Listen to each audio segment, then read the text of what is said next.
ईशा दी, Lawrence Bishnoi ने पप्पू यादव को जान से मारने की धमकी दी है, क्या कहेंगे? देखिए, मीडिया के माध्यम से ही मुझे जो जानकारी मिली है लॉरेंस बिश्नोई के बारे में कि वो जेल में है। और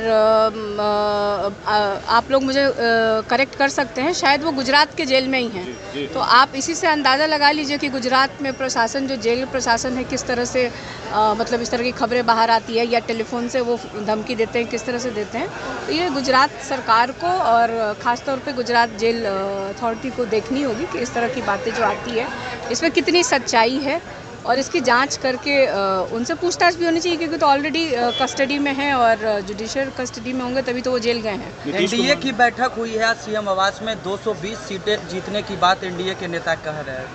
तो एनडीए के जितने भी घटक दल हैं, सारे दल के नेता वहाँ आए थे। पशुपति पारस नहीं आए थे? मतलब उनको छोड़ करके चिराग पासवान थे वहाँ पे मौजूद? चिराग के पार्टी से थे। मतलब कौन थे? तो जब सीनियर नेता ही नहीं हुए तो एनडीए की ये किस तरह की बैठक थी? मतलब मुख्यमंत्री जी ने बैठक बुलाई और मुख्यमंत्री जी के बुलावे पे और एनडीए के घटक के नेता ही अगर नहीं पहुंचे हैं तो ये किस तरह की शुरुआत हुई है? तो इसका मतलब कि सब कुछ ठीक नहीं चल रहा है अंदर खाने में। मुख्यमंत्री जी के बुलावे पे और बीजेपी की तरफ से कौन गए थे?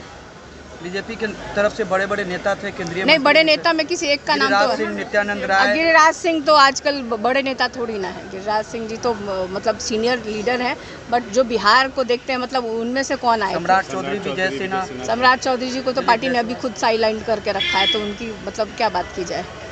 तो कोई मतलब मुझे लगता है कि जो आप लोग बता रहे हो उस हिसाब से कुछ जो एक ठोस निकल के आना चाहिए था कि आदरणीय मुख्यमंत्री जी ने एनडीए की बैठक बुलाई और बैठक में जो नेता उपस्थित होने चाहिए थे उस तरह के नेता वहाँ उपस्थित नहीं थे। जो चुनाव को लेकर के, अगर ख़ास तौर पे ये बैठक चुनाव को लेकर बुलाई गई थी तो वो मुझे लगता है कि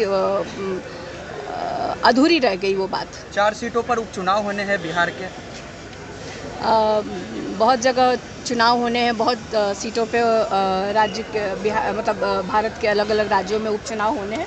तो हमारे यहाँ भी चुनाव है, हमारे यहाँ भी उम्मीदवारों के लगभग सभी दल के उम्मीदवारों के नाम की घोषणा हो गई है और सब लोग प्रचार प्रसार में लगे हुए हैं। और मैं आपको बता देना चाहती हूँ कि हम लोग जनता के मुद्दों को लेकर के जा रहे हैं। हम लोग बिहार के विकास की बात कर रहे हैं, हम लोग बिहार में बेरोज़गारी दूर करने की बात कर रहे हैं, हम बिहार में फैक्ट्री लगाने की बात कर रहे हैं। तो हम लोग जनता के मुद्दे के साथ गए हैं और हमें पूरी उम्मीद है कि जनता इस बार अपना चारों सीटों पे हमारे जो भी इंडिया गठबंधन के जो उम्मीदवार हैं उनकी जीत। शहाबुद्दीन की वाइफ और उनके बेटे ने आरजेडी ज्वाइन किया है, जिस पर सत्ता पक्ष के लोग कह रहे हैं कि फिर से जो लोग हैं पुराना शासन वापस लाना चाहते हैं, हम लोगों को बोलते थे।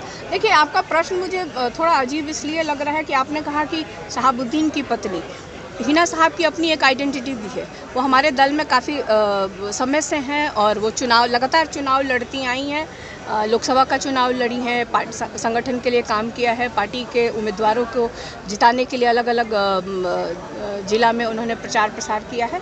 तो हमारे दल में थी, कुछ बीच में थोड़ा सा टिकट को लेके या जो क्या बात हुई थी वे 2 सीनियर हिना साहब जानती होंगी और हमारे आदरणीय राष्ट्रीय अध्यक्ष और तेजस्वी यादव जानते होंगे कि आपस में क्या बात हुई है। और एक बहुत अच्छी पहल दोनों तरफ से हुई है कि घर वो लोग फिर से परिवार एकजुट हो गया है।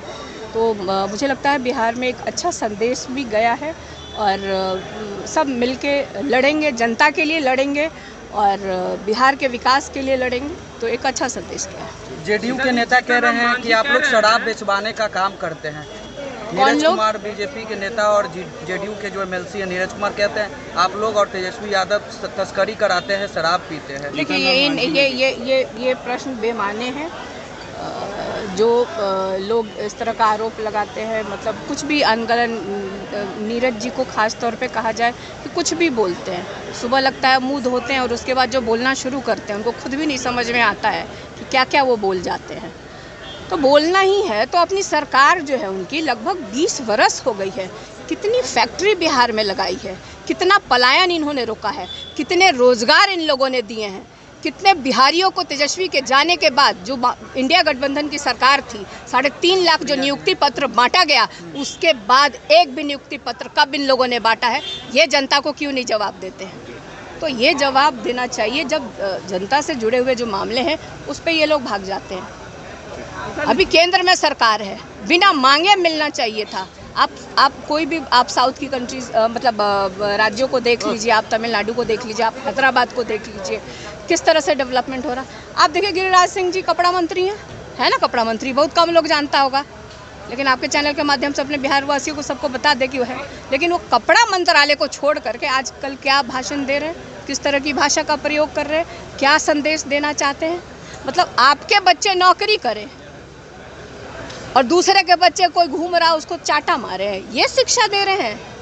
इतने सीनियर नेता होकर के इस तरह की शिक्षा दे रहे हैं। ने कहा कि अररिया में रहना हिंदू बनकर रहना पड़ेगा, तो क्या लगता है भड़काऊ बयान दे रही है लोग? ये जब चुनाव आता है, जब क्योंकि कोई इनसे सवाल नहीं पूछे ना कि आखिर आपकी डबल इंजन की जो 20 साल से सरकार है बिहार में, तो जनता उनसे सवाल ना पूछे, इसलिए ये लोग इस तरह की बात करते हैं।